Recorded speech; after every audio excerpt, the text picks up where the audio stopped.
यहाँ आपको दो अदद दायरे दिए गए हैं। इस पीले वाले दायरे का मरकज़ है A -5,5, जबकि इस छोटे जामनी दायरे का जो मरकज़ है वो B है 3,1। और ये दोनों दायरे अगर आप गौर करें तो इस पॉइंट पे मिल रहे हैं जो कि है P, जिसको हमने कहा है, और ये ओरिजिन है 0,0। आपको ये बताना है कि इन तीनों में से कौन से ऐसे पॉइंट्स हैं जो या तो A के मुहीत पे हों या B के मुहीत पे हों या दोनों के ही मुहीत पे हों। तो चलें भाई, अगर ये आपको मालूम करना है तो सबसे पहले आप क्या करें कि इन दोनों दायरों के निस्फ कतर निकाल लीजिए। रेडियस क्या बनेगा भाई? अगर मैं यहाँ से यहाँ तक A का फासला देखूँ तो ये इसका A का रेडियस बनेगा, A का निस्फ कतर बनेगा। और इसी तरह अगर B से P तक मैं एक ख़त खींचूँ तो ये B का रेडियस बनेगा।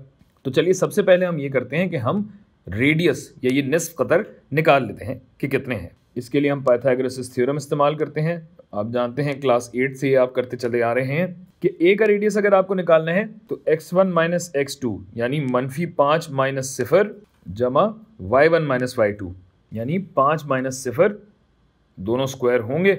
और जब आप इसको कैलकुलेट करेंगे तो ये क्या हो जाएगा भाई? 5 पंजे 25 जमा 5 पंजे 25, गोया ये √2 ज़रब 25 होगा जो कि बन जाएगा 5√2।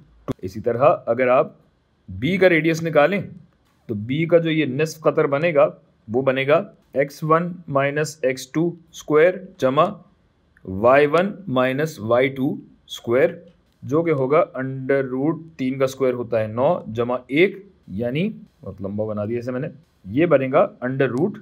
अब बात ये है कि भाई अगर दायरे के मुहीत पे कोई भी पॉइंट होगा, चाहे आप A की बात करें या B की बात करें, तो उस पॉइंट का मरकज से जो फासला आना चाहिए वो रेडियस के बराबर आना चाहिए। तो अब हम ये देखते हैं कि एक एक करके तीनों पॉइंट्स को अगर देखा जाए कि इनके फासले दायरों के मरकज से कितने बन रहे हैं तो हमें पता लग जाएगा कि ये पॉइंट मुहीत पे पाए जाते हैं या नहीं पाए जाते। अच्छा, तो अगर पहले पॉइंट को हम देखें, C है 4,-2। 4,-2 का मतलब क्या है? 1 2 3 4 और -2 तकरीबन यहाँ, ये मुझे लग रहा है कि ये पाया जाएगा यहाँ पे। अच्छा, अब इसका जो फासला है मुझे A से निकालने की ज़रूरत नहीं है।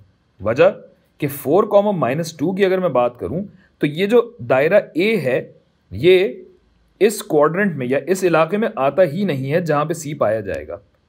अब मुझे सिर्फ C का फासला B से देखना होगा कि ये मुहीत पे पाया जाएगा या नहीं, यानी ये फासला जो है वो निस्फ कतर के बराबर होगा या नहीं होगा। गोया सबसे पहले मैं फासला निकालूंगा CB, जिसके लिए मेरे पास पॉइंट क्या है? 4,-2 और 3,1। वही फासले का मैं फॉर्मूला लगाऊंगा। x1 y1 और x2 y2 आप किसी को भी रख सकते हैं, जवाब आपका बराबर ही आएगा।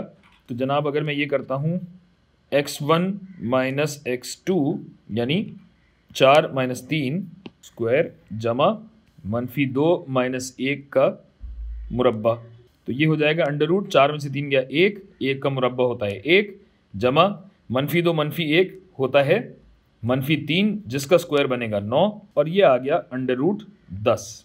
तो भाई ये जो फासला CB है वो B के निस्फ कतर के बराबर है। गोया C तो यकीनन B के मुहीत पे पाया जाता है। इसी तरह अब आइए पॉइंट D पे। D को अगर मैं देखूं 5,3 तो 5 1 2 3 4 5 और 3, गोया यहाँ भी B वाला जो दायरा है इसका ही निस्फ कतर हम इस्तेमाल करेंगे क्योंकि A के तो खित्ते में पाया ही नहीं जाता ये। तो चलिए अब हम निकालेंगे DB।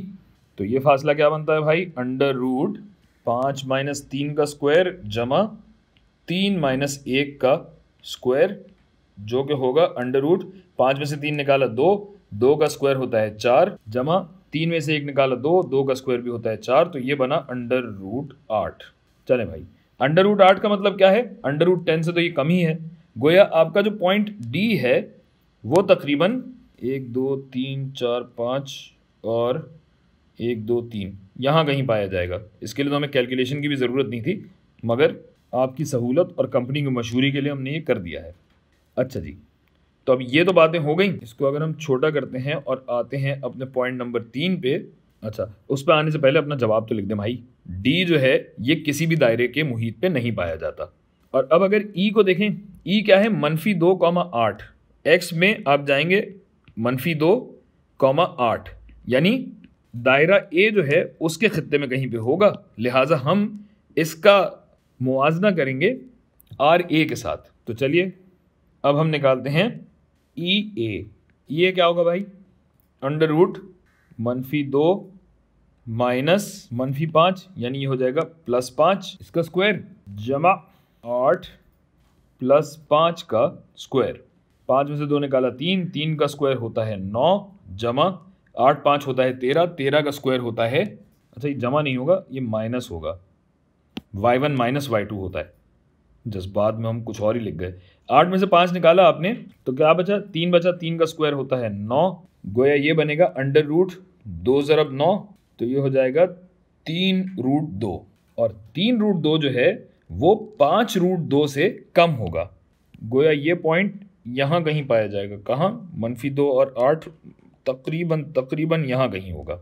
लिहाजा ये जो हमारा पॉइंट ई है ये भी किसी मुहीत पे नहीं पाया जाएगा। सो सिर्फ और सिर्फ पॉइंट सी है जो कि बी के मुहीत पे पाया जाएगा, और वो होगा तकरीबन यहाँ कहीं।